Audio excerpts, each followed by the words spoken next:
Hello everyone and welcome to this video. Today we are going to understand word embedding. So what is word embedding?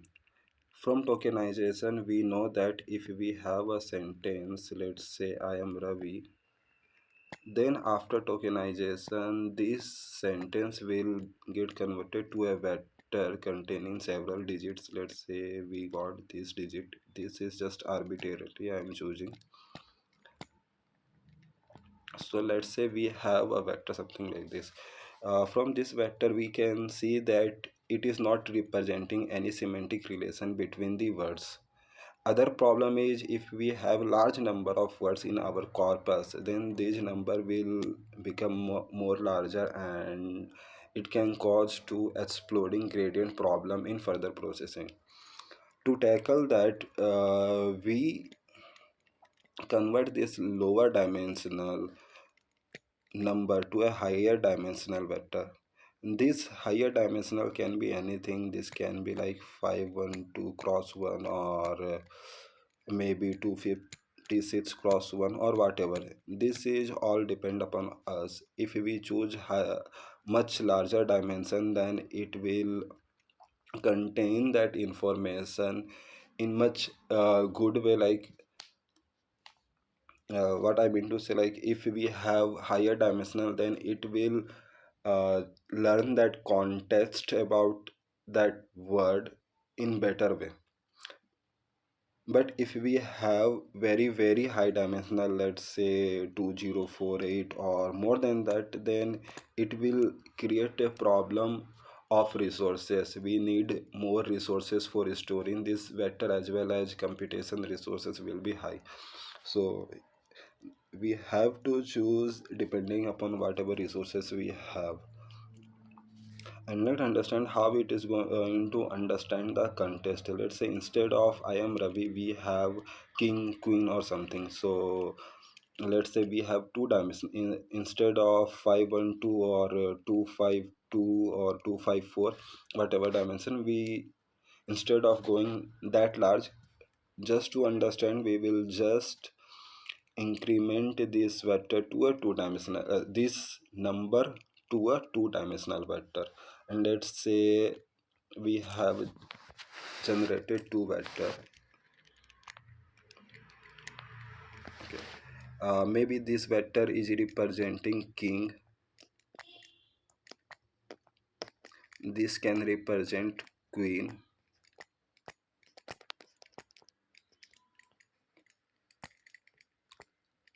okay, and this is representing sport. Then from these two vector we can say see that king and queen is very close to each other, whereas sport is very further away from these two vector. This is because king and queen has some relation. Like when we talk about king, there is very high probability that we talk about queen, and as well as we know that king and queen is related to. But sport may be related to king or queen, so that's why we have this further, like this vector is further from this king and queen.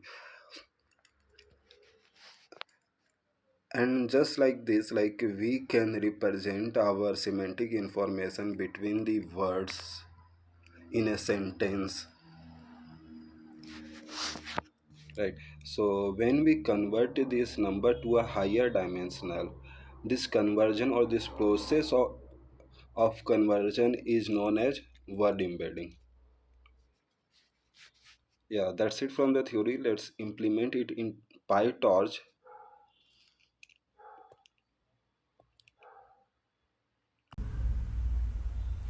To implement word embedding, we need to import torch. So let's import torch, as well as let's import let's import torch dot nn. Then we will create one class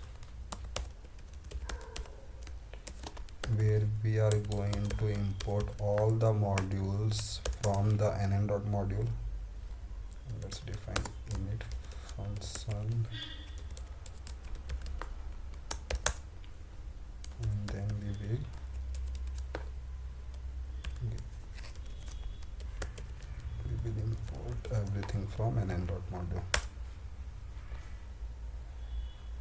this super method is like this super method you can go and check out from internet. It is basically a function of class. Okay, so now let's create our model, which we will give name as word embedding, and we can apply the embedding just by writing one single line of code.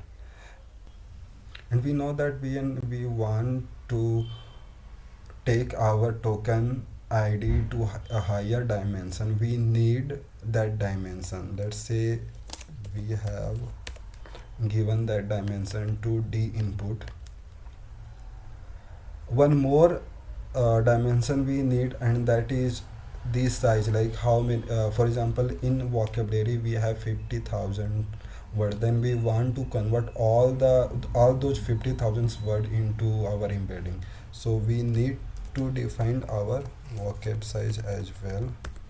So we will define vocab size, as well as we are going to need this. So at the time of initialization we will pass it. That's it. From the init function, let's define our forward method. Basically this is how we implement any model in PyTorch. Like we have to define in init method what kind of model or what are the things from any module we are going to use, and then in forward method we just apply on that. To apply word embedding we need a sentence on which we are going to get word embedding. So we have to know about the sentence. That's why we pass in forward method. So let's get, yeah. That's it. Now we have written our word embedding script. Let's get some word embedding of this sentence. Let's say to get that we need to first initialize our class.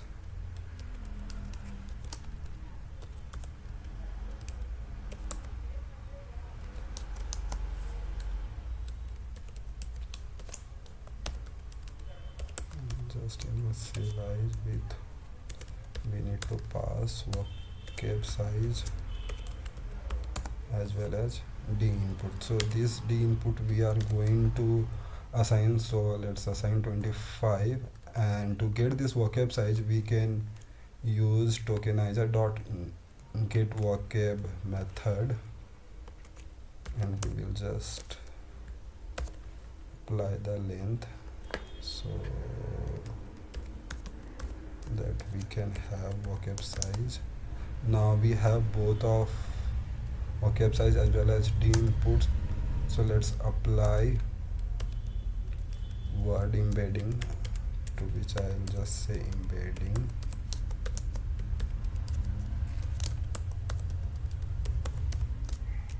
And we will pass token IDs of that sentence. Like because we want to get word embedding of this sentence, we need to pass token ID of this sentence, which we already generated in line number 25. So we will just use these tokens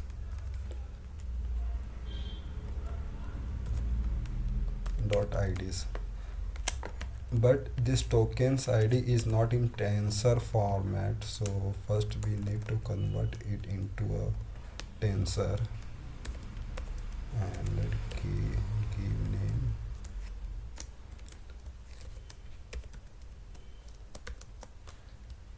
tensor ID, and then torch dot tensor, and it will convert our tokens dot id to a tensor. So just now we need to pass this tensor and we will get our embedding. Let's print it.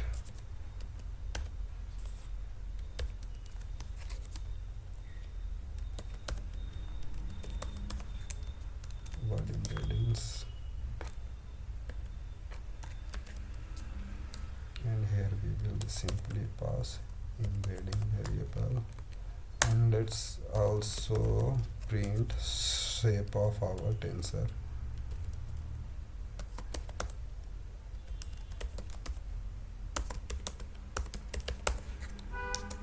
And that we can do by using shape method. So now let's print it. So we can see that our word embedding dimension is 4 cross 25.